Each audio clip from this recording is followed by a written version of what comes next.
పెద్దలు కూనంనేని సాంబశివరావు గారు, కాంగ్రెస్ పార్టీ పక్షాన మదన్ మోహన్ రావు గారు, రామచంద్ర నాయక్ గారు, టిఆర్ఎస్ నుంచి పల్లా రాజేశ్వర రెడ్డి గారు, గవర్నర్ గారి ధన్యవాదాలు తెలిపే చర్చలో పాల్గొని వారి అభిప్రాయాలు తెలియజేయడం జరిగింది. అధ్యక్ష, ఈ చర్చలో పాల్గొన్న వారందరికీ హృదయపూర్వకంగా నా అభినందన తెలియజేస్తున్నా. అధ్యక్ష, భారత రాజ్యాంగం మనకు అందించిన స్ఫూర్తి, ఆదర్శాలు, ప్రజాస్వామ్య సాంప్రదాయాలకు కట్టుబడి కాంగ్రెస్ పార్టీ ఈ శాసనసభ సమావేశాలను నిర్వహిస్తున్నది.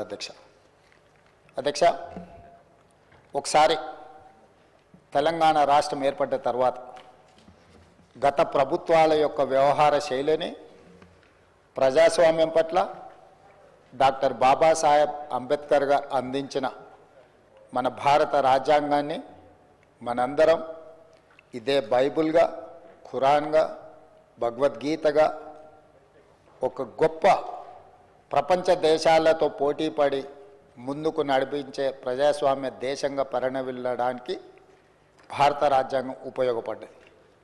ఈ భారత రాజ్యాంగ స్ఫూర్తితోనే మన వ్యవస్థలన్నీ కూడా ఏర్పడ్డాయి. అలాంటి వ్యవస్థల్ని గౌరవించాల్సిన బాధ్యత ప్రజల చేత ఎన్నుకోబడ్డ ప్రజాప్రతినిధులది, ప్రభుత్వాలది.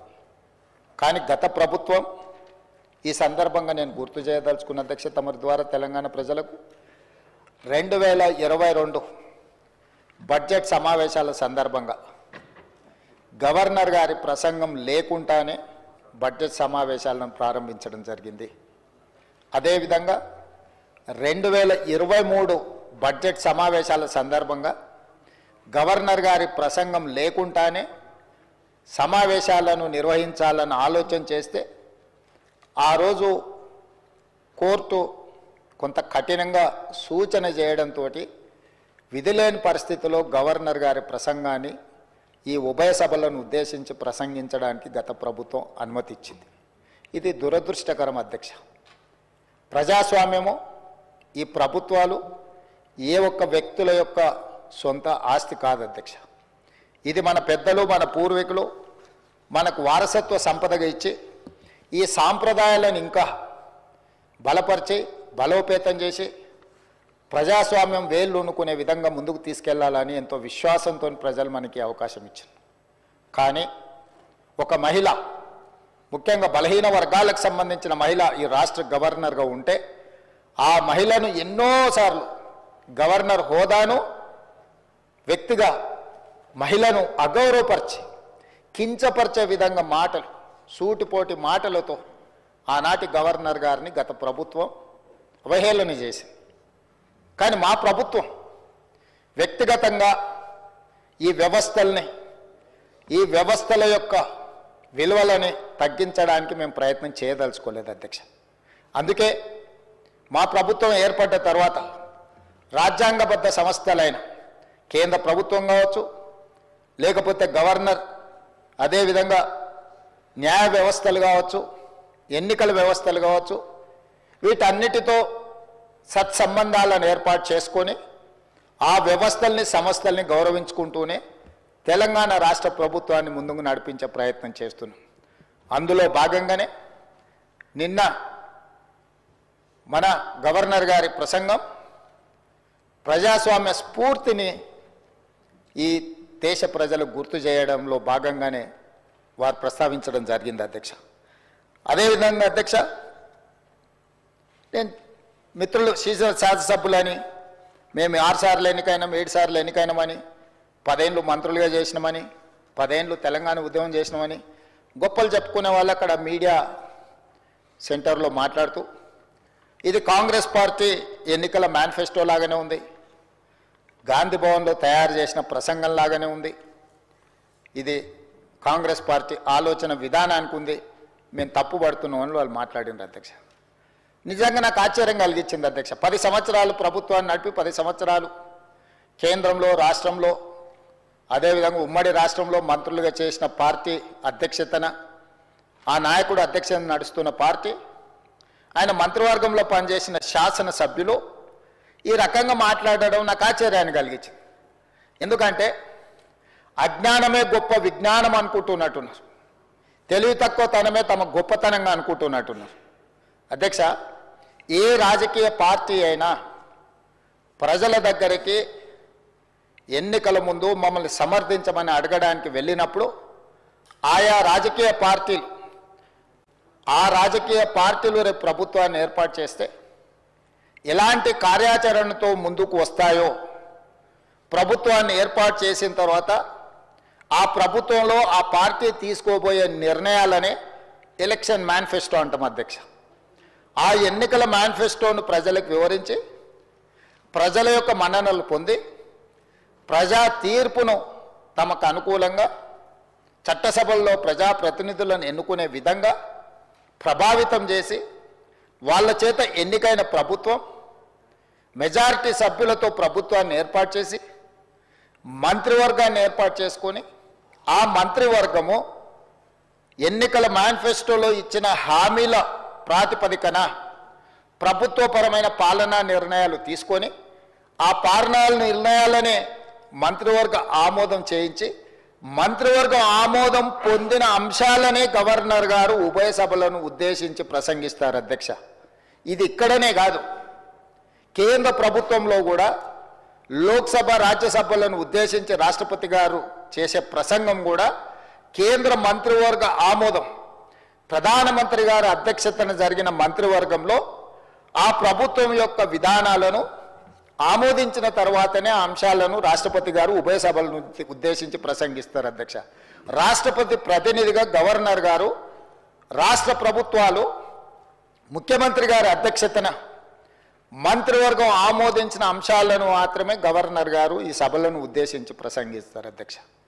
ఇప్పుడు నేను వాళ్ళకు గుర్తు చేయాలనుకున్నది ఏంటంటే, మా ఎన్నికల సందర్భంగా మా మేనిఫెస్టో ఎలక్షన్ మేనిఫెస్టో కమిటీ చైర్మన్గా సహచార మంత్రివర్గ సభ్యులు శ్రీధర్ బాబు గారి నేతృత్వంలో తెలంగాణ ప్రజలకు మేము ఇచ్చిన మాట ప్రకారం ఆ ఎలక్షన్ మేనిఫెస్టోనే ప్రాతిపదికగా దాన్నే ఒక బైబిల్గా, ఖురాన్గా, భగవద్గీతగా భావించి చిత్తశుద్ధితోని అందులో ఉన్న అంశాలనే మా ప్రభుత్వం ఈ 15 నెలలుగా అమలు చేసుకుంటూ అమలు చేసిన అంశాలనే మంత్రివర్గంలో ఆమోదించి మంత్రివర్గంలో ఆమోదించిన అంశాలనే గవర్నర్ గారి ప్రసంగం ద్వారా ఉభయ సభలను ఉద్దేశించి 4 కోట్ల తెలంగాణ ప్రజలకు వివరించడం జరిగింది. ఇప్పుడు నేను మిమ్మల్ని అడుగుతున్నా అధ్యక్ష, తమ ద్వారా వాళ్ళని అడగదలుచుకున్న నేను, ఇది ఒక ప్రాతిపదిక, దీనికి ఒక చట్టబద్ధత ఉంది.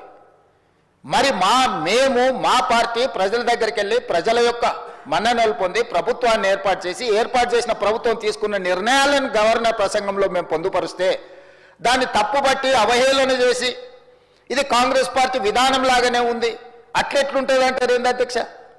గవర్నర్ గారి ప్రసంగం కాంగ్రెస్ విధానాలకు వ్యతిరేకంగా ఉండదు అధ్యక్ష. ఈ ప్రభుత్వమే కాంగ్రెస్ ప్రభుత్వం, ఇది ప్రజాప్రభుత్వం, ప్రజాపాలన అధ్యక్ష. మా విధానము, మా ఆలోచనను, మేం ప్రజలకు చేసిన పనులను మాత్రమే గవర్నర్ గారి ప్రసంగంలో పొందుపరుస్తాము. ఈ మాత్రం అవగాహన లేని వాళ్ళు 10 సంవత్సరాలు మేము మంత్రులుగా పనిచేసినామని చెప్పుకోవడానికి వాళ్ళకి అర్హత ఉందా అని నేను అడుగుతున్నా అధ్యక్ష. 10 సంవత్సరాలు వాళ్ళు ప్రభుత్వం నడిపినప్పుడు ఆనాటి గవర్నర్ ప్రసంగాలు, ఆనాటి మంత్రివర్గ ఆమోదం లేకుంటేనే గవర్నర్ గారు సొంతంగా ప్రసంగించారు అధ్యక్ష.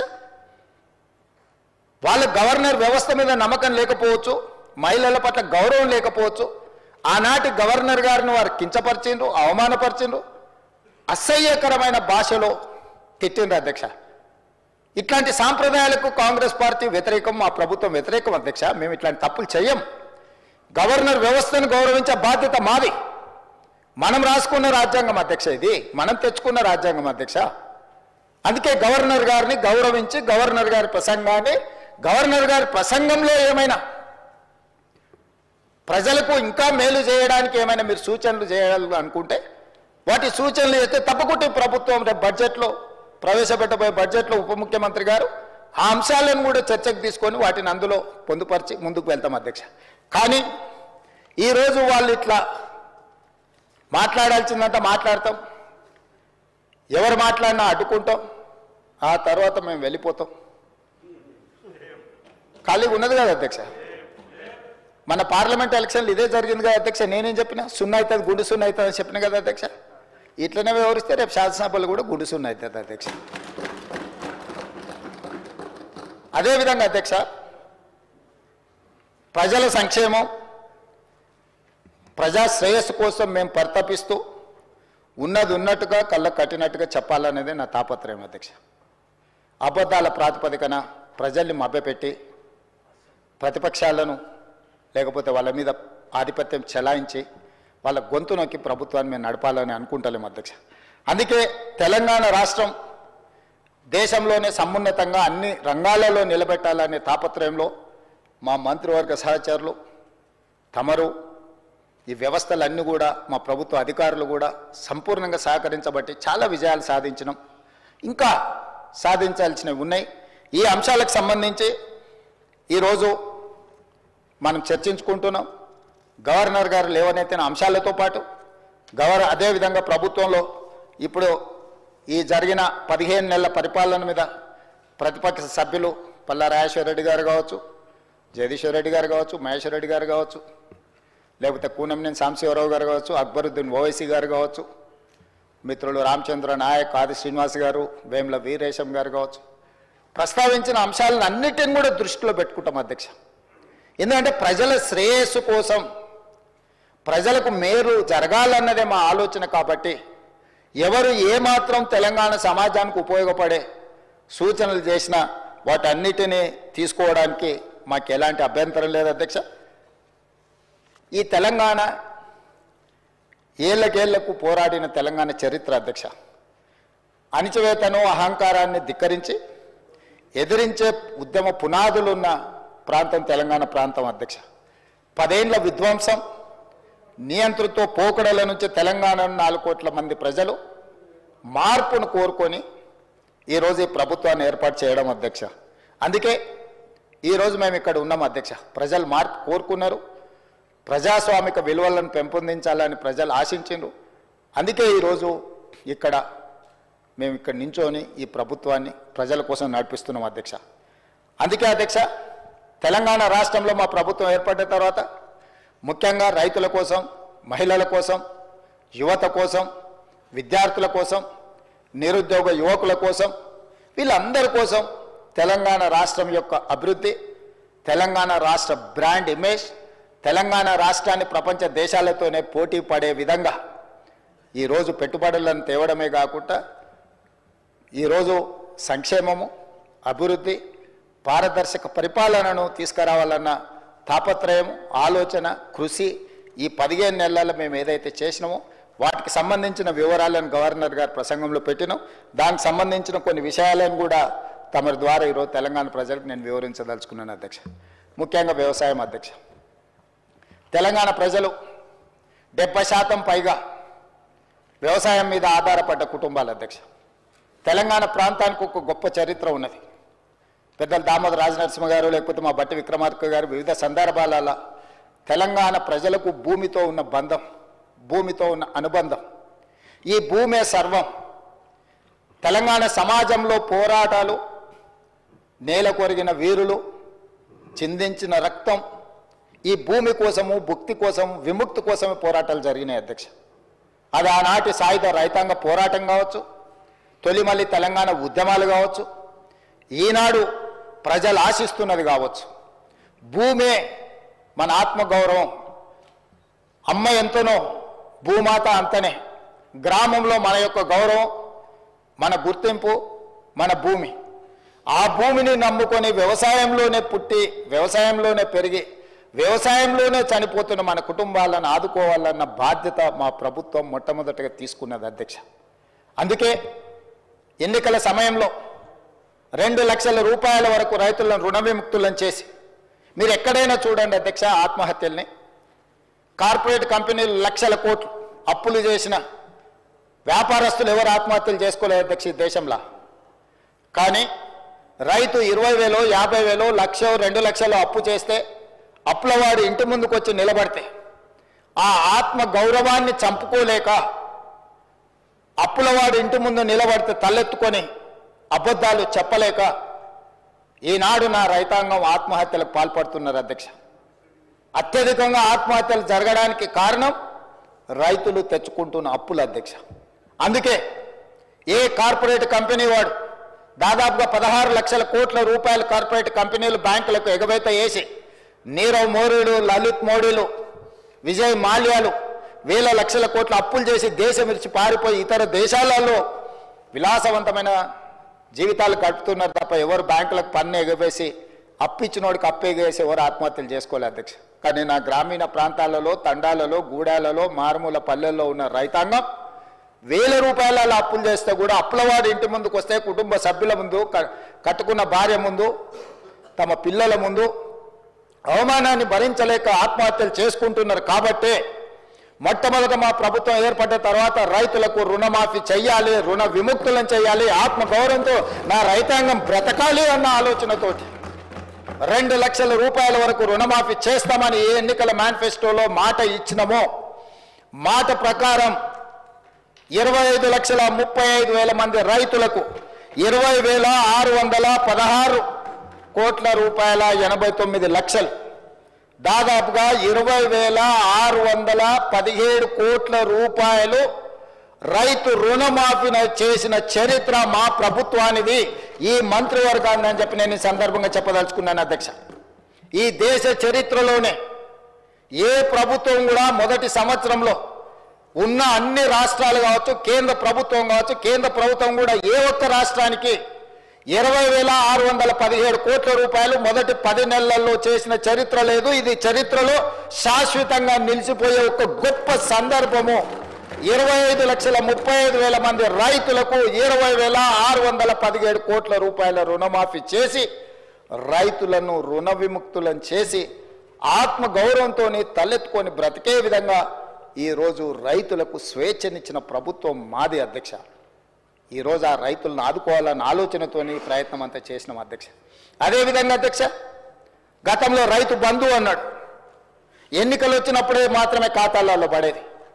కానీ ఈసారి 2023 ఎన్నికల సందర్భంగా ఆనాటి ప్రభుత్వం ఔటర్ రింగ్ రోడ్డును అమ్మేసి, కోకపేట్ల భూములను అమ్మేసి ఉన్నాయని ఊడ్చుకొని తీసుకొని పోయి రైతులకు రైతు బంధు పథకాన్ని అమలు చేయకుండా ఎన్నికల కోడ్ను అడ్డం పెట్టుకొని తప్పించుకుంటే మా ప్రభుత్వం వచ్చిన మొదటి 3 నెలల్లోనే తమరికి తెలుసు అధ్యక్ష 7,625 కోట్ల రూపాయలు రైతు భరోసా పథకం కింద ఆ ప్రభుత్వం ఎగవేసిన రైతు భరోసా పథకాన్ని మన ప్రభుత్వం ఈరోజు అమలు చేసి మొదటి 3 నెలల్లోనే వాళ్ళ ఖాతాలు వేసింది అధ్యక్ష. అదే కాదు, ఆనాటి ప్రభుత్వం రైతు బంధు కింద సంవత్సరానికి 10,000 ఇస్తే 10,000 సరిపోదు, దీన్ని 12,000కు పెంచాలి అని రైతు భరోసా పథకాన్ని సంవత్సరానికి 12,000 చొప్పున పథకాన్ని ప్రారంభించి ఈరోజు వాళ్ళ ఖాతాలో నగదు పడతా ఉన్నది అధ్యక్ష. మార్చి 31 లోపల మొత్తంగా వాళ్ళ ఖాతాలు వేయాలనుకున్నాం అధ్యక్ష. ఇదే కాదు అధ్యక్ష, గ్రామాలలో మీకు తెలుసు దళితులు, గిరిజనులు, ఆదివాసీలు, బలహీన వర్గాలకు సంబంధించిన వాళ్ళకి అందరికీ భూములు లేవు. వాళ్ళ భూమి లేకపోవడం వల్ల రైతు భరోసా పథకంలో వాళ్లకు భరోసా ఇవ్వలేకపోవడం వల్ల ప్రభుత్వం ఆనాటి నా పాదయాత్రలు కావచ్చు, మిత్రులు బట్టి విక్రమార్క గారి పాదయాత్రలో భూమి లేని నిర్వాసితులు, భూమి లేని నిరుపేదలు వచ్చి అయ్యా మాకు భూమి లేదు, భూమి ఉన్న వాళ్ళకే ప్రభుత్వ సహాయం అందుతుంది, భూమి లేని మా గురించి ప్రభుత్వం పట్టించుకోవాలి కదా, మీకు బాధ్యత లేదా అని వాళ్ళు అడిగితే ఆలోచన చేసి ఇందిరమ్మ ఆత్మీయ భరోసా పథకం కింద ప్రతి కుటుంబానికి 12,000 రూపాయలు ఇవ్వడానికి నిర్ణయం తీసుకొని ఈనాడు ఉపాధి హామీ కూలీ కార్డు ఎవరికైతే ఉందో ప్రతి కుటుంబానికి ఇందిరమ్మ ఆత్మీయ భరోసా పథకంలో 12,000 రూపాయలు భూమి లేని నిరుపేదలకి ఈరోజు మన ప్రభుత్వంలో పథకాన్ని అమలు చేస్తున్నాం అధ్యక్ష. భూమి లేని నిరుపేదల యొక్క ఆత్మగౌరవాన్ని నిలబెట్టడానికి ఈరోజు నా ప్రభుత్వం ప్రయత్నం చేస్తుంది అధ్యక్ష. అదేవిధంగా అధ్యక్ష, ఒకనాడు మీకు తెలుసు ఆనాటి ప్రభుత్వం కేంద్ర ప్రభుత్వంతో కిల్లి కజ్జాలు పెట్టుకొని ఫుడ్ కార్పొరేషన్ ఆఫ్ ఇండియా సేకరించే వడ్లను సేకరించకపోవడం, ఇవ్వాల్సిన బియ్యం ఇవ్వకపోవడం, మిల్లర్లతో కుమ్ముక్కై ఆనాడు సివిల్ సప్లైస్ మినిస్టర్ నుంచి ముఖ్యమంత్రి వరకు మిల్లర్ల ఒత్తిడికి లొంగి మిల్లర్లతో కుమ్ముక్కై ఆనాడు వడ్లు కొనకపోవడం, కేంద్రం కొంటలేదు కాబట్టి మేము కొనం, రాష్ట్ర ప్రభుత్వం వ్యాపార సంస్థ కాదు, మాకు నష్టాలు వచ్చినాయి, 100 కోట్ల రూపాయల నష్టాలను చూపించి వడ్లను కొనడమే ఆపేసి చివరికి ఆనాటి ముఖ్యమంత్రి గారు ఏమన్నారు అధ్యక్ష, ఊరేసుకుంటే ఊరేసుకున్నట్టే అన్నాడు అధ్యక్ష. ఎవరైనా ఒక బాధ్యత కలిగిన ముఖ్యమంత్రి గారు రైతుల కష్టం వచ్చినప్పుడు ఆదుకోవాలి, అండగా నిలబడాలి. ఒకవేళ రైతులు ఆత్మహత్యలు చేసుకుంటుంటే మీరు చేసుకోవద్దు, మేము అండగా నిలబెడతాం, అవసరమైతే కేంద్ర ప్రభుత్వంతో కొట్లాడతాం, మేము వడ్లను కొనుగోలు చేస్తామని చెప్పకుండా మీరు ఒరేసుకుంటే ఉరేసుకున్నట్టు ఆయన బరి తెగించి మాట్లాడితే, మేము ప్రభుత్వం ఏర్పడ్డ తర్వాత సివిల్ సప్లైస్ మినిస్టర్గా ఉత్తమ్ కుమార్ రెడ్డి గారు, మీరు వరి పండించండి, ప్రతి చివరి గింజ వరకు కొంటాం, అందులో సన్న వడ్లు పండిస్తే 500 రూపాయల బోనస్ ఇచ్చి కొంటామని చెప్పి 1200 కోట్ల రూపాయల పైగా 1206 కోట్ల రూపాయలు సన్న వడ్లకు బోనస్ ఇచ్చి ఈసారి పంట అత్యధికంగా పండించే రైతులు ఈరోజు రాష్ట్ర ప్రభుత్వానికి వడ్లు 1,56,00,000 మెట్రిక్ టన్నులు అమ్మి మనకి ఈరోజు పంట పండించారు అధ్యక్ష. ఒక్క సంవత్సరంలో 260 లక్షల మెట్రిక్ టన్నులు సంవత్సరంలో వడ్లని దేశంలోనే అత్యధికంగా ఉత్పత్తి చేసిన రాష్ట్రంగా తెలంగాణ రాష్ట్రం మిగిలింది అధ్యక్ష. ఆనాడు ఎవరు కష్టపడి ఏ రైతు రాత్రి పగళ్ళు కష్టపడి పండించిన వడ్లను చూపించి ఏడ పండినా, అది సూర్యాపేటలో పండినా, అది నిజామాబాద్లో పండినా, అది కరీంనగర్లో పండినా, అది మెదక్లో పండినా, ఈ కాళేశ్వరం నీళ్లతోనే ఈ పంట పండిందని ఆనాడు కాళేశ్వరం కథలుగా మనకు చెప్పింది అధ్యక్ష. కానీ కాళేశ్వరం కట్టడం కూలడం 3 ఏళ్లలో అయిపోయింది అధ్యక్ష. 1,00,000 కోట్లు ఆవిరైపోయినాయి. ఆ తర్వాత కాళేశ్వరం కూలిన తర్వాత ఉత్తమ్ కుమార్ రెడ్డి గారు సివిల్ సప్లైస్ మినిస్టర్గా బాధ్యతలు చేపట్టిన తర్వాత రైతులకు మేము ఒక భరోసా ఇచ్చి, మీరు పండించిన వడ్లను చివరి గింజ వరకు మేము కొంటాం, మీరు సన్న వడ్లు పండిస్తే 500 రూపాయల బోనస్ ఇస్తామంటే 260 లక్షల మెట్రిక్ టన్నులు పండించి ఈరోజు రైతులకు ఇచ్చింది. కాళేశ్వరం లేకుండానే ఈ దేశంలో అత్యధికంగా ఒక్క సీజన్లో 1,56,00,000 మెట్రిక్ టన్నుల వడ్లను పండించి ఈ దేశానికి ఆదర్శంగా మన రైతులు నిలబడ్డారు. వాటన్నిటిని కొనుగోలు చేసి 3 రోజుల్లోనే రైతులకు ఈరోజు మేము వాళ్ళ నగదు వాళ్ళ ఖాతాలలోకి బదిలీ చేసాం. ఆనాడు అధ్యక్ష క్వింటాల్కు 10 కిలోలు తుట్టి మీద, తాలు మీద, తడి మీద కొల్లగొట్టి మాఫియా క్వింటాల్కు 10 కిలోలు అని అంటే దాదాపుగా 250 రూపాయలు, కోటి మెట్రిక్ టన్నులు అంటే దాదాపుగా ఎన్ని వేల కోట్ల రూపాయలు ఆనాడు కమిషన్ల కింద మిల్లర్లు ఆనాటి ప్రభుత్వం మంత్రులు గచ్చి కొల్లగొట్టినరు. మీరు చూడండి అధ్యక్ష, లెక్క వేయండి. కానీ మేము వచ్చిన తర్వాత 1 కిలో కూడా తుట్టి తాలు తవుడు పేరు మీద తీయనీయలేదు అధ్యక్ష. తోలు తీస్తామని చెప్పినాం అధ్యక్ష. మిల్లర్లు ఎవరైనా తాలు పేరు మీదనో, తడి పేరు మీదనో, తుట్టి పేరు మీదనో 1 కిలో తీస్తే కూడా మీ తోలు తీస్తామని చెప్పి విజిలెన్స్ అండ్ ఎన్ఫోర్స్మెంట్ పోలీస్ సిబ్బందిని అప్రమత్తం చేసి నిరంతరం మా మంత్రి గారి పర్యవేక్షణ చేసుకుంటూ రైతుకు 1 కిలో కూడా తగ్గకుండా రైతు పండించిన పంట గిట్టుబాటు ధర ఇచ్చి కొనుగోలు చేసిన చరిత్ర, రైతులను ఆదుకున్న చరిత్ర మాదే అధ్యక్ష. ఇదే కాదు అధ్యక్ష, రైతుల సమస్యలు పరిష్కరించడానికి శాశ్వతమైన ఒక వ్యవస్థ ఉండాలి అని గతంలో రైతుల సమస్యలను పట్టించుకున్న వాళ్ళే లేకపోవడం వల్ల రైతు కమిషన్ ఏర్పాటు చేసి వ్యవసాయం పట్ల చిత్తశుద్ధి నమ్మకం ఉన్న కోదండ రెడ్డి గారిని మొట్టమొదటిసారి తెలంగాణ రాష్ట్రంలో విధానపరమైన నిర్ణయం తీసుకొని రైతు కమిషన్ వేసి దానికి వ్యవసాయము, రైతుల పట్ల సానుభూతి, రైతులను ఆదుకోవాలన్న ఆలోచన ఉన్న వాళ్ళను ఈరోజు కమిషన్ చైర్మన్గా మెంబర్స్కి వేసి ఈరోజు రైతుల సమస్యలను స్టడీ చేసి ప్రభుత్వం నిరంతరం ఒక ప్రక్రియ కింద మేము తీసుకొని ముందుకెళ్తున్నాం అధ్యక్ష. ఇట్లా రైతులను పండించిన పంట, రైతులకు నీళ్లు, రైతులకు 24 గంటలు ఉచిత కరెంటు ఇవ్వాలని, చివరి ఆయకట్టు వరకు నీళ్లు ఇవ్వాలని అన్ని రకాల కార్యక్రమాలను కార్యాచరణను తీసుకొని ఇటు గల్లీ నుంచి ఢిల్లీ వరకు ఈ రైతులకు రావాల్సిన నీళ్ల మీద కొట్లాడుకుంటూ ఈరోజు ముందుకు వెళ్తున్నాం అధ్యక్ష. ఇంతకుముందే పెద్దలు ఉత్తమ్ కుమార్ రెడ్డి గారు సమాధానం చెప్పినారు. ఇక్కడ నేను ప్రస్తావించదలుచుకున్న నీటి గురించి. ఉమ్మడి రాష్ట్రంలో 811 టీఎంసీల ఉమ్మడి రాష్ట్రానికి కేటాయింపులుంటే ఘనత వహించిన, అనుభవం కలిగిన, పోరాటాలు చేసిన అని గొప్పగా చెప్పుకునే ఆనాటి ముఖ్యమంత్రి చంద్రశేఖరరావు గారు, సాగునీటి పారుదల శాఖ మంత్రి హరీష్ రావు గారు ఢిల్లీకి వెళ్ళి ఉమాభారతి గారి సమక్షంలో వాళ్ళు నిత్యం తిట్టిపోసుకునే చంద్రబాబు నాయుడు ముందల మొకరిల్లి 512 టీఎంసీలు ఆంధ్రప్రదేశ్ను వాడుకోండి, 299 టీఎంసీలు మాకు తెలంగాణకు చాలు అని సంతకం పెట్టి శాశ్వతంగా తెలంగాణ రైతాంగానికి మరణ శాసనము రాసింది వాళ్ళు కాదా? 2021లో ప్రతి సంవత్సరం వచ్చి రెన్యువల్ చేసుకునేందుకు మాకు ఓపిక లేదు, తీరిక లేదు, ఫామ్ హౌస్ల నుంచి మేము రాలేము. పర్మనెంట్గా ఈ ఒప్పందాన్ని ఒప్పుకుంటున్నాను. 2021-22లో శాశ్వత మరణ శాసనం రాసింది చంద్రశేఖరరావు గారు, హరీష్ రావు గారు కాదా అని నేను అడుగుతున్నా అధ్యక్ష.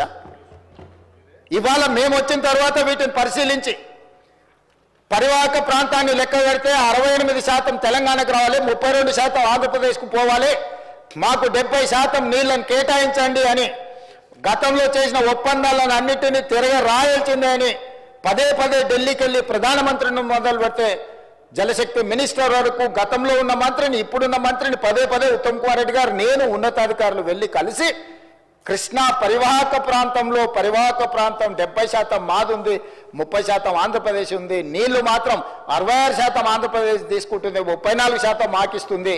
చంద్రశేఖరరావు గారు మా రైతాంగం పట్ల మరణ శాసనం రాసిండ్రు, దీన్ని తిరగ రాయండి, తిరగ తోడండి అని కొట్లాడి దాన్ని కేఆర్ఎంబీ నుంచే కాదు సుప్రీంకోర్టు వరకు కొట్లాడింది మేము కాదా అధ్యక్ష? మేం కష్టపడి కొట్లాడి నిరంతరం చేస్తుంటే మీ తప్పిదాలు ఎక్కడ బయట పడతావో అని చెప్పి ముందుకు ముందే ఎగబడి అబద్ధాలు చెప్పి ఎదురు దాడి చేసి ఎంతకాలం బతుకుతారు అధ్యక్ష? ఇవాళ నేను గుర్తు చేయదలుచుకున్న అధ్యక్ష, ఆనాడు తమరుగూడ శాసనసభ 2004లో డాక్టర్ వైఎస్ రాజశేఖర రెడ్డి గారు ముఖ్యమంత్రిగా ఉన్నప్పుడు కడప ఇన్ఛార్జ్ మినిస్టర్ అధ్యక్ష కీర్తిశేషులు నాయన్ నరసింహారెడ్డి గారు కాదా? హరీష్ రావు గారు ఎమ్మెల్యే కాకున్నా మంత్రిగా రాజశేఖర రెడ్డి గారు మంత్రివర్గంలో చేరిన మాట వాస్తవం కాదా? రాజశేఖర రెడ్డి గారు ఆశీర్వాదంతో కేంద్రంలో మంత్రి అయింది చంద్రశేఖరరావు కాదా అధ్యక్ష? చంద్రశేఖరరావు గారు కేంద్ర మంత్రిగా ఉన్నప్పుడే 4,000 క్యూసెక్కులు ఉన్న పోతిరెడ్డి పాడు 44,000 క్యూసెక్కులకు పెంచిన మాట వాస్తవం కాదా? ఆనాడు మరి శశిధర్ రెడ్డి, పి జనార్దన్ రెడ్డి గారు సొంత ప్రభుత్వంలో ఉండి కూడా పోతిరెడ్డి పాడు పొక్క పెద్దది చేస్తే శాశ్వతంగా తెలంగాణ ఎడారిగా మారుతుంది, దాన్ని అడ్డుకోవాల్సిందని ఇదే శాసనసభలో నిటారుగా నిలబడి కొట్లాడింది పి జనార్దన్ రెడ్డి కాదా? ఆనాడు రాజశేఖర రెడ్డి గారికి హారతులు ఇచ్చింది చంద్రశేఖరరావు, హరీష్ రావు గారు కాదా అని నేను అడుగుతున్నా అధ్యక్ష.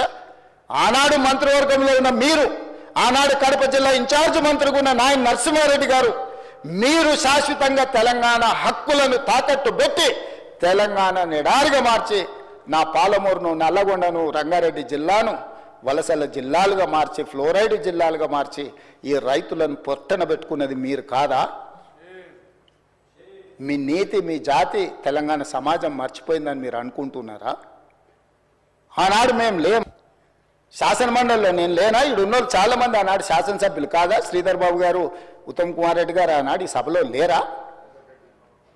వెంకటరెడ్డి గారు లేరా? అధ్యక్ష, ఎవరిని మభ్యపెట్టాలని ఈరోజు మాట్లాడుతున్నారు అధ్యక్ష? ఉమ్మడి రాష్ట్రంలో రాజశేఖర రెడ్డి గారు మంత్రివర్గంలో రాజశేఖర రెడ్డి సహకారంతో కేంద్ర మంత్రివర్గంలో ఉన్న చంద్రశేఖరరావు, హరీష్ రావు గారు ఆనాడు అడ్డుకుని ఉంటే పోతిరెడ్డి పాడు పొక్క పెద్దదై ఉండేదా? తెలంగాణకు అన్యాయం జరిగి ఉండేదా అని నేను అడుగుతున్నా అధ్యక్ష. అది పక్కన పెట్టండి అధ్యక్ష. కాంగ్రెస్ పార్టీ శ్రీమతి సోనియా గాంధీ గారు ఆనాడు ఆల్ పార్టీ కమిటీలో ఉత్తమ్ కుమార్ రెడ్డి గారు తెలంగాణ తరఫున రిప్రజెంట్ చేసిండ్రు. అఖిలపక్షాన్ని పిలిచినప్పుడు కేంద్ర హోంశాఖ తెలంగాణ రావాలి అని వారు వాదనలు వినిపించిన తర్వాత జూన్ 2, 2014 నాడు తెలంగాణ రాష్ట్రం ఏర్పడ్డ తర్వాత ఆనాడు ఉమ్మడి రాష్ట్రంలో 2011-12లో కిరణ్ కుమార్ రెడ్డి గారి మీద ఒత్తిడి తీసుకొచ్చి పాలమూరు రంగారెడ్డి ఎత్తిపోతల కోసం, సర్వే కోసం, నిధుల కోసం, ప్రాజెక్టుల కోసం ఈరోజు డీకే అరుణ గారు బీజేపీలో ఉండొచ్చు గాక, డీకే అరుణ గారు, చిన్నారెడ్డి గారు, మల్లు రవి గారు కొట్లాడి ఆనాడు జీవో దీపించి రోజుకు 2 టీఎంసీల ప్రకారం జూరాల నుంచి నీళ్లు తరలించాలి పాలమూరు రంగారెడ్డి కానీ ప్రాజెక్టును ఆమోదింపజేసింది నిజం కాదా అధ్యక్ష? ఆ రోజు తమరు కూడా ఉన్నారు కదా అధ్యక్ష. తెలంగాణ రాష్ట్రం ఏర్పడ్డ తర్వాత పాలమూరు రంగారెడ్డి ఎత్తిపోతల పథకాన్ని జూరాల నుంచి నీళ్లు తీసుకునే విధానం మీద పెద్దలు చిన్నారెడ్డి గారు ఇదే సభలో మాట్లాడితే చిన్నారెడ్డి గారిని ఏ రకంగా దూషించిండో ఈ సభనే సజీవ సాక్షి. చంద్రశేఖరరావు గారు ఇక్కడనే నిలబడి చిన్నారెడ్డిని అవమానించిన మాట వాస్తవం కాదా? కాంట్రాక్టర్ల కోసం, కమిషన్ల కోసం, లిఫ్టుల కోసం, పంపుల కోసం, మోటార్ల కోసం కక్కుర్తిపడి కాంట్రాక్టర్ ఇచ్చిన కమిషన్ల కోసం జూరాల నుంచి తీసుకోవాల్సిన నీళ్లను శ్రీశైలం బ్యాక్ వాటర్స్ కు తరలించడంతో ప్రాజెక్టు వ్యయం 16,000 నుంచి 35,000 కోట్లకు పెరగడమే కాకుండా 100 కిలోమీటర్లు పారాల్సిన 175 కిలోమీటర్లు కాలువలు తవ్వాల్సి వచ్చి ఈరోజు 60,000 కోట్లకు అంచనాలు పెరిగినాయి అధ్యక్ష. 2 టీఎంసీలను 1 టీఎంసీకి తగ్గించి శ్రీశైలంకు తరలించడం వల్ల ఈరోజు ప్రాజెక్టులు కట్టిన నీళ్లు తీసుకోలేని పరిస్థితి మనకు దాపురించిన మాట వాస్తవం కాదా అధ్యక్ష? అధ్యక్ష, తుంగభద్ర కానీ లేకపోతే సుంకేశ్ల కానీ లేకపోతే కృష్ణానది జలాలు కానీ కర్ణాటక రాష్ట్రం నుంచి మొట్టమొదట మహబూబ్నగర్ జిల్లాలో అలంపూర్ గద్వాల ప్రాంతంలో వస్తాయి అధ్యక్ష. మొట్టమొదటి ప్రాజెక్టు జూరాల దగ్గర. తెలంగాణ రాష్ట్రంలో కర్ణాటక నుంచి వచ్చే ఏ నీళ్ళైనా మహబూబ్నగర్ జిల్లాలో ఉన్న అలంపూర్ గద్వాల దగ్గరికి మొట్టమొదట నీళ్లు వస్తే నీళ్లు వచ్చినట్టు ఒడిచిపట్టుకొని తెలంగాణ రాష్ట్రానికి పాలమూరు జిల్లాకు, రంగారెడ్డి జిల్లాకు, నల్గొండ జిల్లాకు, ఖమ్మం జిల్లాకు తరలించుకుంటే ఈనాడు పోతిరెడ్డిపాడు లేకపోతే ముచ్చుమరి మాల్యాల నుంచి రాయలసీమకు తరలించకపోయే అవకాశమే లేకపోతుండే అధ్యక్ష. మహబూబ్నగర్ జిల్లాలో కర్ణాటక నుంచి ఎంటర్ అయిన నీళ్లు ఈరోజు తిరిగి మళ్ళీ రాయలసీమ పోయి మళ్ళీ వెనక్కొచ్చి మళ్ళీ శ్రీశైలంకి వచ్చినప్పుడు ఒకవైపు రాయలసీమ ఇంకొక వైపు మహబూబ్నగర్ ఉంటే మొత్తం కల్వకుర్తి లేకపోతే పాలమూరు, రంగారెడ్డి అన్ని ప్రాజెక్టులు కలిపితే కూడా రోజుకు 2 టీఎంసీలు తీసుకునే కెపాసిటీ మన ప్రాజెక్టులలో లేదు.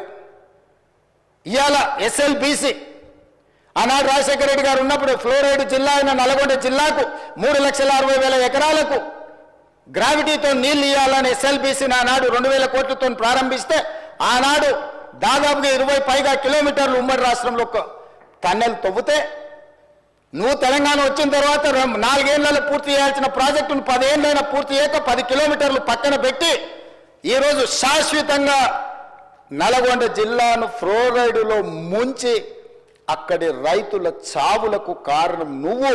ఆ ప్రాజెక్టు పూర్తి చేస్తే ఎవ్రీ డే 4,000 క్యూసెక్కులు నీళ్లు తీసుకపోతే గ్రావిటీతోనే రూపాయి ఖర్చు కూడా లిఫ్టుల మీద పెట్టాల్సిన అవసరం లేకుండా ప్రాజెక్టు కంప్లీట్ అయి ఉండేది అధ్యక్ష. ఇవాళ జరిగిన ఎస్ఎల్బీసీ ప్రమాదానికి ఆ 8 మంది చావులకు నువ్వు కారణం కాదా? వాటి వివరాలు నేను మళ్ళీ చెప్తా అధ్యక్ష. అలాంటిది పాలమూరు, రంగారెడ్డి ఎత్తిపోతలు తెలంగాణ రాష్ట్రం వచ్చినాక ప్రారంభించి 10 సంవత్సరాలైనా నువ్వు పూర్తి చేయలేదు. ఈనాడు చంద్రబాబు నాయుడు గారైనా ఆంధ్రప్రదేశ్ అయినా కేంద్రమైనా ఈ ప్రాజెక్టులను అడ్డుకుంటుంది అని అంటే ఈరోజు కృష్ణానది మీద నిర్మించిన ఉమ్మడి రాష్ట్రంలో ప్రారంభించిన కల్వకుర్తి కావచ్చు, ఉమ్మడి రాష్ట్రంలో అనుమతులు ఇచ్చిన పాలమూరు, రంగారెడ్డి ఎత్తిపోతలు కావచ్చు, ఉమ్మడి రాష్ట్రంలో అనుమతి వచ్చిన మక్తల్, నారాయణపేట, కొడంగల్ ప్రాజెక్టు కావచ్చు, భీమా కావచ్చు, నెట్టంపాడు కావచ్చు, కోల్చార్ కావచ్చు, శ్రీరామ్ సాగర్, ఇందిరాసాగర్ కావచ్చు, రాజీవ్ సాగర్ కావచ్చు, కృష్ణానది మీద పరివాహక ప్రాంతంలో నిర్మాణంలో ఉన్న ప్రాజెక్టులు 60 సంవత్సరాలు పైగా ఉమ్మడి రాష్ట్రంలో పూర్తి కాని ప్రాజెక్టులు 10 సంవత్సరాలు చంద్రశేఖరరావు గారు ముఖ్యమంత్రి ఉన్నప్పుడు ఈ రాష్ట్రంలో ఎందుకు పూర్తి చేయలేదు? దక్షిణ తెలంగాణ పట్ల కృష్ణానది జలాలను మా ప్రాంతానికి ఇవ్వకుండా వివక్ష చూపించి శాశ్వతంగా మా రైతాంగం జీవితాల మీద మరణ శాసనం రాసింది చంద్రశేఖరరావు కాదా అని నేను ఇక్కడ నుంచి అడుగుతున్నా అధ్యక్ష. ఇవాళ ప్రతిపక్ష నాయకుడు వచ్చి ఇక్కడ కూర్చుంటుంటే నేను అడిగేదానికి సమాధానం చెప్పాల్సి వస్తుందని ఈరోజు వారి ముఖం చాటేసింది అధ్యక్ష. అధ్యక్ష, ఇప్పుడే లెక్కలు ఇచ్చిండ్రు అధ్యక్ష. చంద్రశేఖరరావు గారు ప్రతిపక్ష నాయకుడు అధ్యక్ష. ప్రతిపక్ష నాయకుడుగా ఇప్పటివరకు వారి శాసనసభకు వచ్చింది 2 సార్లు అధ్యక్ష. వారికి పోయిన డిసెంబర్ 23 నుంచి ఇప్పటి వరకు వారికి ఇచ్చిన జీతం అధ్యక్ష 57,84,124 రూపాయలు అధ్యక్ష.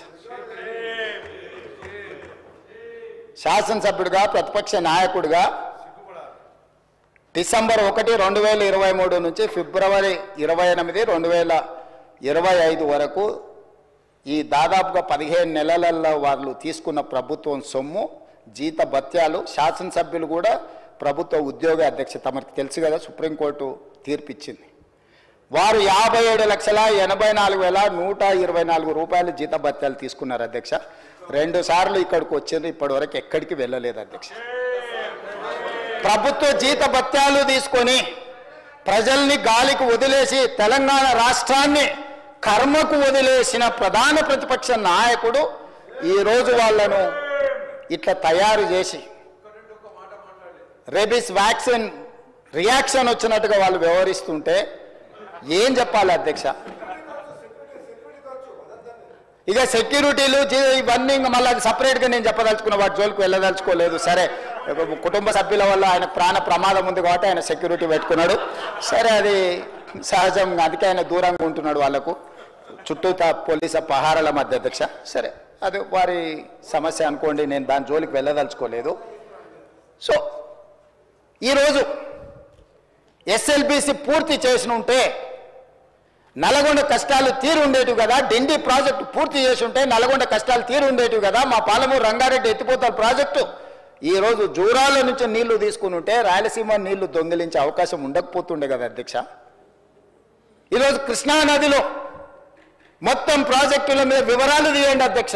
ఎవరి హయంలో ప్రారంభమైనాయి, ఎవరి హయంలో పూర్తయినాయి, ఎవరు అన్యాయం చేసిండ్రు.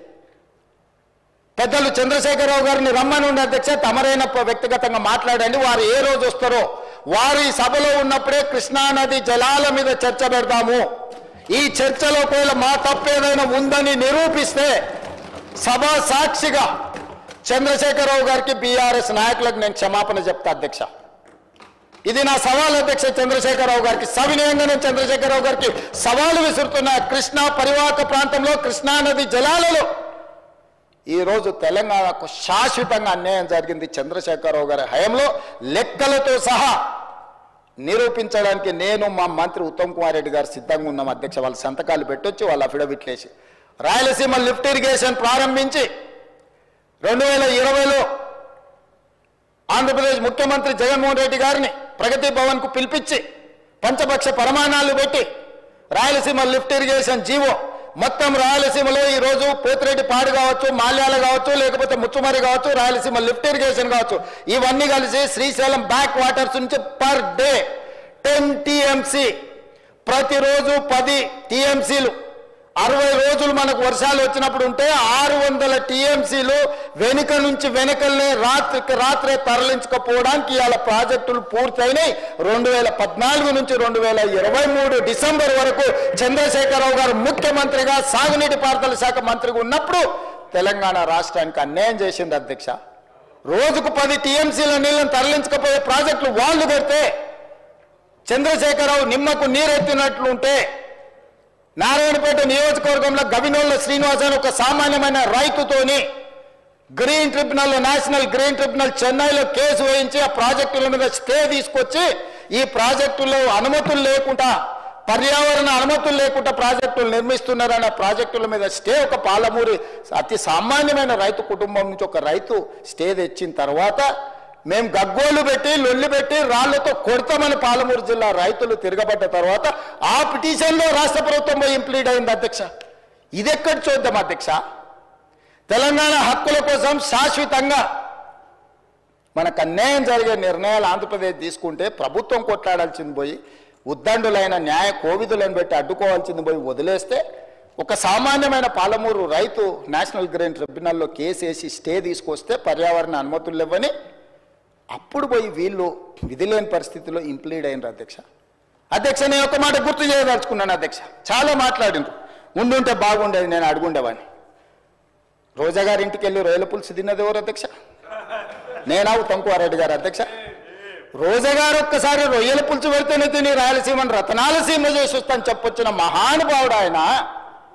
నిన్ను పుట్టినప్పటి నుంచి 71 సంవత్సరం వరకు పెంచి పోషించి నీకు బుక్కడి బువ్వ పెట్టి గుండెల్లో పెట్టి ఆదరించి భుజాల మీద మోసి తెలంగాణ రాష్ట్రానికి ముఖ్యమంత్రిని చేసి 2009లో కరీంనగర్ జిల్లా నుంచి వలస వచ్చి మహబూబ్నగర్కు బతకడానికి వచ్చి ఒక్క ఓటేయని మహాప్రభు అంటే నిన్ను ఎంపీగా గెలిపించి మా గుండెల్లో పెట్టుకొని చూసుకొని మేము పల్లకీలో మోసి పార్లమెంటుకు పంపిస్తే మా గుండెల మీద తంతవా? ఇది నీ నీతి, నీ జాతి. నువ్వు వచ్చి ఇక్కడ వచ్చి మమ్మల్ని తప్పు పడతావా? రొయ్యల పులుసు తిన్నందుకే అంత విశ్వాసం చూపిస్తావు. ఒక్కసారి రోజమ్మ పెట్టిన రొయ్యల పులుసుకి నిన్ను మోసినందుకు 2009లో నిన్ను పల్లకీలో మోసి పార్లమెంట్లో పంపించినందుకు మా పాలమూరు జిల్లాకి ఏం చేసినావు? పార్లమెంట్లో నోరు లేకపోయినా, పార్లమూరులో ఊరు లేకపోయినా నిన్ను పార్లమెంటు సభ్యుడిగా మేము ఎన్నుకొని నీకు రాజకీయ భిక్ష పెడితే మా పాలమూరు ఎండబెడతావు, మా కల్వకుర్తి ఎడారిగా మారుతుంది, మా భీమా నెట్టంపాడు కోయిల్ సాగర్, మా నారాయణపేట కోడంగల్ లిఫ్ట్ ఇరిగేషన్ని ఎక్కడికక్కడ పడవ పెడతావా? ఇదా నీ నీతి, నీ జాతి అని నేను వారిని అడగదలుచుకున్నా అధ్యక్ష. అందుకే అధ్యక్ష, ఇవాళ జూరాల నుంచి నీళ్లు తీసుకొని ఉంటే శ్రీశైలం వెనుక జలాలను మనం తీసుకోవాలన్న కుట్ర కేవలం కాంట్రాక్టర్ల కమిషన్ల కక్కుర్తిపడి అమ్ముడు పోకపోయిన ఉంటే ఇవాళ బాజాప్తా రోజుకు 5-6 టీఎంసీలు ఇక్కడ నుంచి మనం తరలించుకుంటే రాయలసీమ కాదు ఆంధ్రప్రదేశ్లో ఎవరున్నా గిలగిలలాడి మన ముందర మొకరిల్లేవాళ్ళు. ఇవాళ ఆయన వచ్చి నిస్సిగ్గుగా శ్రీశైలం లెఫ్ట్ బ్యాంక్ రావట్లేదు, రైట్ బ్యాంక్లో నీళ్లు పోతున్నాయి, ఆంధ్రప్రదేశ్ తీసుకెళ్తుందని. సిఆర్పిఎఫ్ బలగాలు ఏ రోజు వచ్చినాయి అధ్యక్ష? మీరు ఉన్నప్పుడు రాలేదా? మీరున్నప్పుడు ఆంధ్రప్రదేశ్ పోలీసులు వచ్చి తెలంగాణ పోలీసులు అక్కడ ఉన్న సిబ్బందిని తన్నిపోలేదా? మీకు అసలు పౌరుషం ఉందా? మీలో చీము రక్తం ఉందా? ఆంధ్రప్రదేశ్ నుంచి పోలీస్ సిబ్బంది వచ్చి తెలంగాణ సిబ్బందిని తన్నిపోతే కూడా సిగ్గు లేకుండా ఫామ్ హౌస్లో పండుకున్న మీరు ముఖ్యమంత్రి, మీరు ప్రభుత్వం ఉన్నప్పుడు సిఆర్పిఎఫ్ బలగాలు తిష్ట వేస్తే నాగార్జున సాగర్ ప్రాజెక్టు మీద మన్ను తిన్న పాముల్లాక ఉన్న మీరు ఈరోజు మమ్మల్ని తప్పుబట్టి మీరు చేసిన పాపాలు అన్నిటిని మా నెత్తి మీద నెట్టేసి నోరు ఉంది కదా అని వాగి మమ్మల్ని తప్పుబట్టాలనుకుంటున్నారా? ఇదేనా మీ 10 ఏళ్ల అనుభవం? ఈ అనుభవంతోనేనా మీరు మమ్మల్ని అందరినీ ప్రజల్ని మోసం చేసినట్టు సభను తప్పుదో పట్టించాలని ఆలోచన చేసేదని నేను అడుగుతున్నా అధ్యక్ష. అందుకే ఈరోజు ఈ ప్రాజెక్టులను పూర్తి చేయాలి యుద్ధ ప్రాతిపదికన. మీరు అప్పులు తప్పులు చేసి ఇక్కడ కొంప ముంచిపోతే కూడా దాన్ని చక్కదిద్దుకుంటూ ఒకటొకటిగా పరిష్కరించుకుంటూ ఆ ప్రాజెక్టులను ఎట్లయినా పూర్తి చేయాలని నిన్న మొన్న సీతారామ సాగర్లో మా తుమ్మల నాగేశ్వరరావు గారు, మా ఉత్తమ్ కుమార్ రెడ్డి గారు, ఆ జిల్లా మంత్రులందరూ కష్టపడి అక్కడ ప్రాజెక్టులను ఒక కొలికి తెచ్చే ప్రయత్నం చేస్తారు. పాలమూరు రంగారెడ్డి ఎత్తిపోతలను చేయాలనుకుంటున్నాం. శ్రీశైలం లెఫ్ట్ బ్యాంక్ కెనాల్ని మేము వచ్చిన తర్వాత 10 ఏళ్ళు నువ్వు పడవ పెడితే మళ్ళీ ప్రారంభించినాం. అనుకోకుండా ఒక ప్రమాదం జరిగింది అధ్యక్ష. ప్రమాదం జరిగి ప్రజలు చచ్చిపోతే, అక్కడ ఉన్న కార్మికులు చచ్చిపోతే సానుభూతి చూపించాలి, కుటుంబాలను ఆదుకోవాలి, కుటుంబాలను పరామర్శించాలి. కానీ పైశాచిక ఆనందం ఏంది అధ్యక్ష? ఎవరు చచ్చిపోయినా తండ్రి కొడుకు మామ అల్లుళ్ళు కలిసి డాన్సులు చేస్తారు అధ్యక్ష. పంట ఎండిపోతే కథం, అసలు వాళ్ళ పైశాచిక ఆనందానికి పరాకాష్ట అయిపోయింది అధ్యక్ష. ఎక్కడ ఏ ప్రమాదం జరిగి తెలంగాణ ప్రజలకు నష్టం జరిగినా, తెలంగాణ రైతుల పంటలు ఎండిపోయినా, తెలంగాణలో కార్మికులు చచ్చిపోయినా, తెలంగాణలో విద్యార్థులు చచ్చిపోయినా, తెలంగాణలో పాఠశాలలో ఏదైనా చిన్న సంఘటన జరిగినా వాళ్ళ కళ్ళల్లో మెరుపు చూడు అధ్యక్ష. దాచుకునే దాగుతలేదు వాళ్ళ ఆనందం. అసలు అంటే ఇట్లా మనుషులు చనిపోతే పైశాచిక ఆనందం ఇట్లా ముఖంలోనే కొట్టొచ్చినట్టుగా అనిపించేటోళ్ళని ఎప్పుడైనా మీరు చూసిండ్రా అధ్యక్ష? ఆఫ్రికా అడవుల్లో మనుషులను బిక్క తినేటోళ్ళని చూసినామని విన్నా. ఈడీ ఆమీన్ ఏదది ఉగాండాకు అధ్యక్షుడు ఉండే అధ్యక్ష ఈడీ ఆమీన్ అని. ఆయన మనుషుల్ని కోసి ఫ్రిడ్జ్లో పెట్టుకొని కొంచెం తీసి ఫ్రై చేసుకొని తినేటోడు అని అంటే సినిమాలు చూస్తే నాకు ఆశ్చర్యం అనిపించింది, ఇట్లా కూడా ఉంటారా అని. ఇప్పుడు నిజం చేస్తున్నారు అధ్యక్ష. ఇక్కడ వీళ్ళు ఈడీ అమీన్తో పోటీ పడుతున్నారు అధ్యక్ష వీళ్ళ పైశాచిక ఆనందంలో. ఇది మంచిది కాదు అధ్యక్ష తెలంగాణకు. 25 ఏళ్ళు మీరు పార్టీ పెట్టి ప్రజలు ప్రతిసారి మిమ్మల్ని ఆదరించారు, అవకాశం ఇచ్చారు. ఆనాడు రాజశేఖర రెడ్డి గారు, చంద్రబాబు నాయుడు గారు, కేంద్ర ప్రభుత్వాలు కూడా మిమ్మల్ని ఓడించాలని చూసిన ప్రజలు మిమ్మల్ని గెలిపించారు. మరి ఈనాడు గుండు సున్నా ఇస్తే కనీసం జ్ఞానోదయం కలగాలి కదా అధ్యక్ష. 8 సీట్లలో డిపాజిట్లు పోవడం అనేది సామాన్యమైన విషయమా అధ్యక్ష? ఎందుకు ఆత్మ పరిశీలన చేసుకోరు? ప్రజల్ని ఎందుకు తిడుతున్నారు అధ్యక్ష? మీరు చేసిన తప్పులకు, మీరు చేసిన అప్పులకు ప్రజలు శిక్ష విధించిండ్రు. దాన్ని వదిలేసి ప్రజలే తప్పు చేసినట్టు, ప్రజలే క్షమాపణ చెప్పాలన్నట్టు, ప్రజల్నే ఉరిదీయాలన్నట్టు, ప్రజల్నే శిక్షించాలన్నట్టుగా వాళ్ళ మాటలు చూడండి అధ్యక్ష. వాళ్ళు ప్రజలు మోసం చేసింది మాట్లాడతలేరు అధ్యక్ష. ప్రజలను తిట్టేది ఏంది అధ్యక్ష? ప్రజలు విఘ్నులు. ఎప్పుడు ఎవరికి ఏ రకంగా చెప్పాలనో ఇండికేట్ చేయాలనో ఇండికేట్ చేస్తారు అధ్యక్ష. భూకంపం కూడా ఒకటేసారి అది అధ్యక్ష. ఫస్ట్ కొంచెం కదిలి, మళ్ళీ కొంచెం ఆగి, కొంచెం కదిలి, తర్వాత భూకంపం వద్ద అధ్యక్ష. తుఫాన్ ముందలు కూడా ఒక ప్రశాంతత కనిపిస్తుంది అధ్యక్ష. తెలంగాణ సమాజం కూడా తుఫాన్ ముందు ప్రశాంతత లాగా 2022 నుంచి 23 నుంచి వరుసగా అట్లా చూపిస్తూనే ఉన్నారు వాళ్ళ గంభీరత్వాన్ని.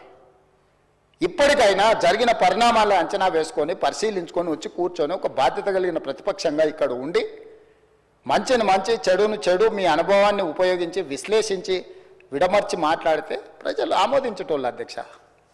మాటకు ముందు స్టేచర్, మాటకు వెనకాల స్టేచర్ అంటారు అధ్యక్ష. మీ స్టేచర్ పట్ల ఉన్న మీ ఆలోచన, మీ పట్టింపు ఈ స్టేట్ ఫ్యూచర్ పట్ల లేదా అధ్యక్ష? నేను అడుగుతున్నా, ఈ స్టేట్ ఫ్యూచర్ వద్దా? ఈ స్టేట్ ఫ్యూచర్ వద్దా? మీ స్టేచర్ గురించే మీ తాపత్రయమా? ఒకనాడు మీరు అధికారంలో ఉన్నారు, మీ పార్టీకి అధికార పార్టీగా స్టేచర్ ఉండే. 2023 డిసెంబర్ 3 తారీఖు నాడు అధికారం నుంచి ప్రధాన ప్రతిపక్ష పార్టీ స్టేచర్ ఇచ్చారు. ప్రతిపక్ష పార్టీ స్టేచర్ అది మీ పార్టీకి. 2024 మే జూన్లో పార్లమెంట్ జరిగింది, గుండు సున్నా ఇచ్చిండ్రు, మీ పార్టీని మార్చరీకి పంపించారు. నేనేం తప్పు మాట్లాడినా అధ్యక్ష? ఏమన్నా నేను? ఆనాడు మీరు అధికారంలో ఉన్నారు, స్టేచర్ ఉండే, తర్వాత ప్రతిపక్షం స్టేచర్ పడిపోయింది, ఆ తర్వాత గుండు సున్నా వచ్చి 8 డిపాజిట్లు పోయినాక మార్చరీలకు పోయిందని అన్న అధ్యక్ష. నేనేమన్నా అధ్యక్ష? అందులో తప్పేముంది అధ్యక్ష? బీఆర్ఎస్ ఈరోజు మార్చరీలో ఉందని నేను చెప్పిన అధ్యక్ష. దాన్ని ఒక వ్యక్తిని అన్నట్టుగాను, పెద్ద ఆయన్ని చంద్రశేఖరరావు గారు నేను అన్నట్టుగా హరీష్ రావు గారు, కేటీఆర్ గారు చిత్రీకరిస్తున్నారు అధ్యక్ష. అంత కుత్సిత స్వభావం నాకు లేదు అధ్యక్ష. చంద్రశేఖరరావు గారి దగ్గర ఉన్న కుర్చీని 4 కోట్ల తెలంగాణ ప్రజలు గుంజుకొని నన్ను తెచ్చి ఇక్కడ కూర్చోబెట్టారు అధ్యక్ష. ఇంకేముంది అధ్యక్ష చంద్రశేఖరరావు గారి దగ్గర నేను తీసుకోవడానికి? వారి దగ్గర ఉన్నది ప్రధాన ప్రతిపక్ష హోదా. ఆ ప్రధాన ప్రతిపక్ష హోదా ఎవరికి కావాలి అధ్యక్ష? అయితే హరీష్ రావు గారు కావాలి, లేకపోతే కేటీఆర్ కావాలి. అయితే గీతే ఏదైనా కోరుకుంటే జరగరాంది ఏదైనా జరిగితే వాళ్ళిద్దరు ఆ కుర్చీ కోసం పోటీ పడతారు. కానీ నేను ఇక్కడి నుంచి అక్కడికి పోను కదా అధ్యక్ష. నేనెందుకు కోరుకుంటా అధ్యక్ష? ఇది సింపుల్ లాజిక్ కదా అధ్యక్ష. నాకెందుకు ఆపాదిస్తున్నారు అధ్యక్ష అట్లాంటి తప్పుడు మాటలు అన్నిటినీ? నేను అట్లా కోరుకుంటలేను అధ్యక్ష. 100 సంవత్సరాలు ఆయురారోగ్యాలతో చంద్రశేఖరరావు గారు ఉండాలి, వారు ఆ ప్రతిపక్షంలో అట్లనే ఉండాలి, నేను ఇక్కడనే ఉండాలి, వారు సూచనలు చేస్తూనే ఉండాలి, నేను మంచి పరిపాలన అందిస్తూనే ఉండాలి, మా ఆర్థిక మంత్రి గారు మాకు నిధులు అందిస్తూనే ఉండాలి అధ్యక్ష. ఇది మా ఆలోచన అధ్యక్ష, ఇది మా భవిష్యత్ కార్యాచరణ. నేనెందుకు కోరుకుంటా అధ్యక్ష? నాకెందుకు? వాళ్ళు సరిపోను అన్నట్టు మళ్ళీ నేను కావాలా? వాళ్ళ ఇంట్లోనే పోటీలు పడుతారు నలుగురు, ఎవరు అందులోకి రావాలో. మా మిత్రుడు మహేశ్వర్ రెడ్డి గారు కూడా ఉన్నారు. మంచి మనసు ఉంటే మాతో పాటు ఇక్కడ కూర్చుంటాడు, ఈ రోజు కాకపోతే రేపైనా. ఏమున్నది అధ్యక్ష, నాకు మంచి ఫ్రెండే, నేనేం కాదంటలేను అధ్యక్ష.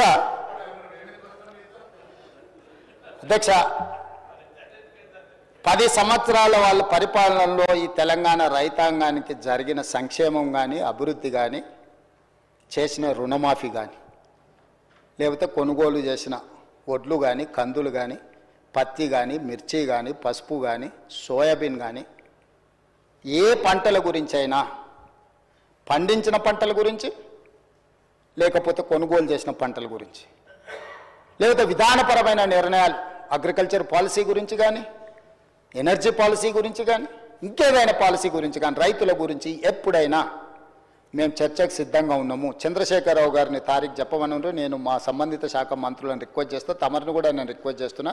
ప్రధాన ప్రతిపక్ష నాయకుడు గారు ఒకవేళ ఏదైనా సూచన చేస్తే, any specific discussion on the subject, మాకేం అభ్యంతరం లేదు అధ్యక్ష. నేను కూడా మిమ్మల్ని విజ్ఞప్తి చేస్తున్నా, రైతులకు సంబంధించిన దాని మీద వారు ఎప్పుడు అడిగినా మనం చర్చ చేద్దాం అధ్యక్ష.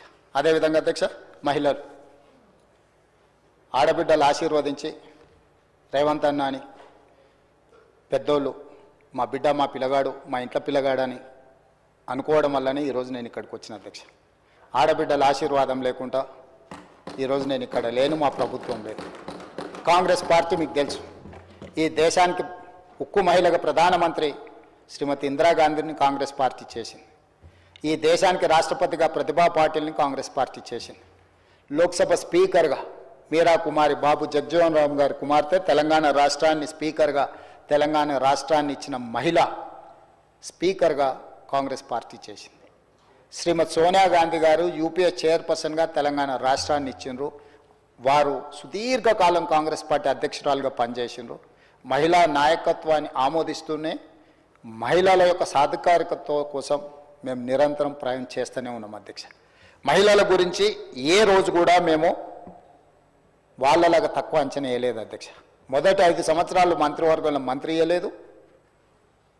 మహిళల పట్ల వాళ్ళకున్న గౌరవం ఆ ఒక్క ఉదాహరణ చాలా అధ్యక్ష. అందుకే కాంగ్రెస్ పార్టీ అధికారంలోకి వచ్చిన మరుక్షణం 7 తారీఖు నాడు మేము బాధ్యత తీసుకుంటే 9 తారీఖు నాడు ఇదే శాసనసభ ప్రాంగణంలో ఆలస్యం చేయొద్దన్న ఆలోచనతోటి మహాలక్ష్మి పథకం ద్వారా ఆర్టీసీలో రాష్ట్ర నలుమూలలు ఎక్కడికైనా వెళ్ళొచ్చు.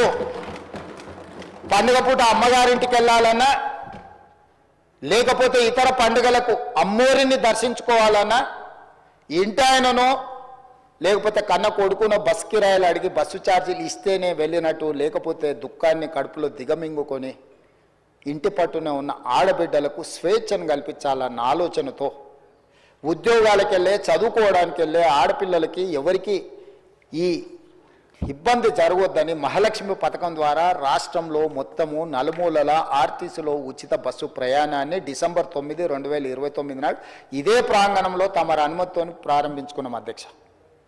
ఆ పథకం దాదాపుగా 150 కోట్ల మంది ఈ 15 నెలల మహిళలు ఆర్టీసీలో ఉచితంగా ప్రయాణం చేయడం వల్ల మా ఆర్థిక శాఖ ఆర్టీసీ కార్పొరేషన్ పొన్నం ప్రభాకర్ గారు ఇక్కడ ఉన్నారు, 5,500 కోట్ల దాదాపుగా ఆర్టీసీకి ఈరోజు చెల్లించింది అధ్యక్ష.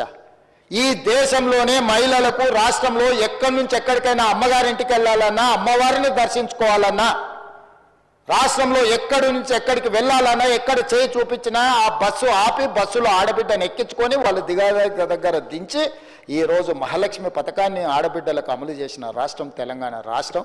మనం చేసినాం అధ్యక్ష. ఇది ఒక గొప్ప అనుభూతి అధ్యక్ష, ఆడబిడ్డలకు ఆర్టీసీలో ఉచితంగా బస్సు ప్రయాణాన్ని ఇవ్వడం అనేది. అదేవిధంగా అధ్యక్ష, మహాలక్ష్మి పథకం ద్వారా 500 రూపాయలకి సిలిండర్ ఇస్తున్నాం అధ్యక్ష. ఆనాడు దీపం పథకం ద్వారా కట్టెల పొయ్యితోని ఊది ఊది ఆ పొగ ఊపిరితిత్తులకు పోయి కళ్ళలకు పోయి క్యాన్సర్ వచ్చి ఆడబిడ్డలు చచ్చిపోతుంటే శ్రీమతి సోనియా గాంధీ గారు ఆలోచన చేసి కట్టెల పొయ్యి నుంచి విముక్తి కలిగించాలి ఆడబిడ్డలకు అని ఆలోచన చేసి దీపం పథకం ద్వారా గ్యాస్ పొయ్యి సిలిండర్ అన్నిటినీ వాళ్లకు 400 రూపాయలకు ఆ రోజు సిలిండర్ ఇస్తే ధరలు పెరిగి 1200 అయింది అధ్యక్ష. మళ్ళీ కట్టెల పొయ్యి పరిస్థితి ఆడబిడ్డలకు వస్తే వాళ్ళకు విముక్తి కలిగించాలని 500 రూపాయలకి సిలిండర్ ఇవ్వాలి అని 500 రూపాయలకి సిలిండర్ ఇస్తున్న రాష్ట్ర ప్రభుత్వం మనది. ఆ శాఖ నిర్వహిస్తున్న ఉత్తమ్ కుమార్ రెడ్డి, ఆర్థిక మంత్రి బట్టి విక్రమార్క గారని నేను చెప్పదలుచుకున్న అధ్యక్ష.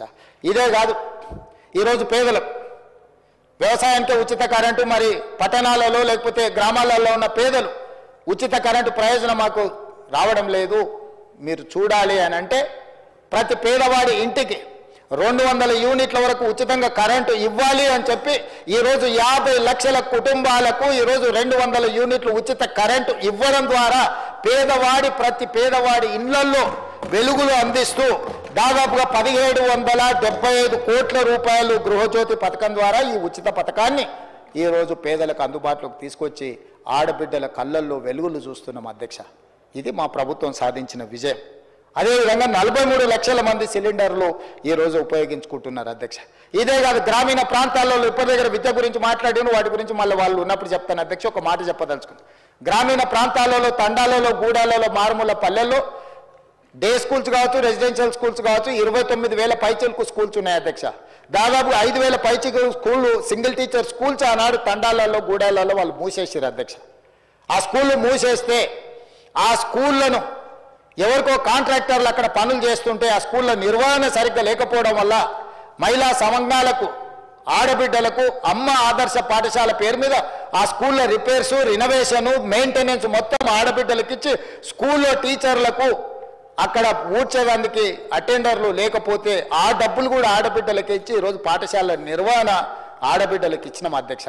ఇదే కాదు అధ్యక్ష, రెసిడెన్షియల్ స్కూల్స్లలో దాదాపుగా 65 లక్షల మంది స్టూడెంట్స్కి బట్టలు ప్రభుత్వం ఇచ్చే 2 జతలు గతంలో కంపెనీలకు అమ్ముకొని కుట్టుగూళ్ళల్లో కూడా కమిషన్లు గత ప్రభుత్వం తీసుకుంటే గతంలో 25 రూపాయలు జతకు ఉంటే కుట్టకూళ్ళు ఈ మొత్తం బట్టలు కుట్టే మొత్తం కాంట్రాక్టును స్వయం సహాయక సంఘాలైన మహిళా సంఘాలకు ఇచ్చి 1,30,00,000 డ్రెస్సులు 75 రూపాయలు ఒక్క జత కుట్టడానికి కుట్టుగూళ్ళు ఇచ్చి ఆడబిడ్డలను ఆర్థికంగా బలోపేతం చేయడానికి ఆడబిడ్డలకు బదిలీ చేసిన చరిత్ర కాంగ్రెస్ పార్టీ అధ్యక్ష.